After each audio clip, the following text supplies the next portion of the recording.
விஜயகாந்த் அவர்களுடைய மறைவுக்கு பிறகு இந்த முதலாம் ஆண்டுல வந்திருக்கீங்க. அவருடைய நினைவுகளா நீங்க பகிர்ந்து.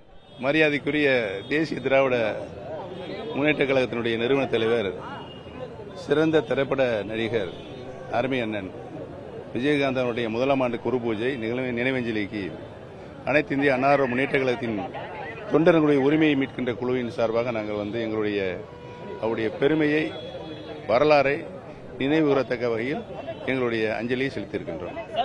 2011 உங்க அதிமுகவோட இருந்தப்போ அவர் கூட்டணி வச்சிருந்தாரு. அந்த காலத்துல அவரோட சந்திப்பு எப்படி இருந்துச்சு? எப்பொழுதுமே தன்னுடைய கொள்கையில் உறுதியாக நிலையாக நின்று பேசக்கூடியவர் அருமை அண்ணன் விஜயகாந்த் அவர்கள். இப்ப அரசியல் கட்சியை பொறுத்த வரைக்கும் இவர் இழந்திருக்கிறாங்க. இவருடைய இழப்புன்றது இந்த மக்களுக்கு பலரும் அதை உணர்ந்திருக்காங்க. நீங்க எப்படி? பொதுவாக எங்களுக்கு தனிப்பட்ட முறையில் அவர் எங்களுடைய ஒருங்கிணைந்த மதுரை மாவட்டத்தைச் சேர்ந்தவர். அவருடைய இறப்பு பெரிய இழப்பாக தான் நாங்கள் கருதுகிறோம். ஏனென்று சொன்னால் திரைப்படங்களும் சரி, அரசியலும் சரி, தனிப்பட்ட ஒரு அரசியல் கட்சியை துவங்கி எதிர்க்கட்சி தலைவர் என்ற நிலைக்கு உயர்ந்தவர்.